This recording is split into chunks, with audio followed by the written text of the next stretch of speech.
જ્યારે દરિયાઈ વિસ્તારમાં માઇનિંગ થતું હોય ત્યારે દરિયાનું ખારું પાણી જમીનની અંદરથી કૂવામાં જતું હોય છે. એગ્રીકલ્ચર જે ખેડૂતો ખેતી કરતા હોય છે તો એગ્રીકલ્ચરને નુકસાન થશે, ખારો પાટો વધતો જશે અને જે પ્રમાણે રિઝર્વ ફોરેસ્ટ છે કે રિઝર્વ ફોરેસ્ટ એક જાતનું રક્ષણ આપી રહ્યું છે આસપાસના ખેતરોને ખેડૂતોને જે ફાયદો થઈ રહ્યો છે, તો એ માઇનિંગ કંપની દ્વારા માઇનિંગ કરી નાખવામાં આવવાથી નુકસાન થશે અને ખારો પાટો વધશે. બીજી બાજુ સિંહોનું નિવાસસ્થાન જશે, સિંહોનું નિવાસસ્થાન તો જશે જ, સાથે વૃક્ષોનું પણ નિકંદન નીકળશે. અને શા કારણથી વન વિભાગ અને ગુજરાત સરકાર આ કંપનીને જમીન આપી રહી છે માઇનિંગ કરવા માટે, વિકાસ કરવા માટે. તો વિકાસ ખૂબ જરૂરી છે, પણ પર્યાવરણ, વન્યજીવો અને ખેતીના ભોગે વિકાસ હોય નહીં.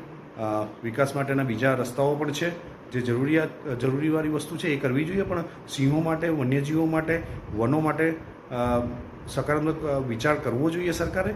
અને કોઈપણ જાતના આવા ખોટા જે કારસા રચવામાં આવે છે એ સરકાર તાત્કાલિક બંધ કરે.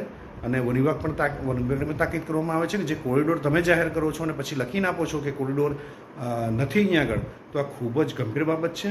અને સિંહોનું રહેઠાણ સિંહોને પાછું આપી દેવામાં આવે ને આ જે કંઈ પ્રપોઝલો છે એને ખારીજ કરવામાં આવે.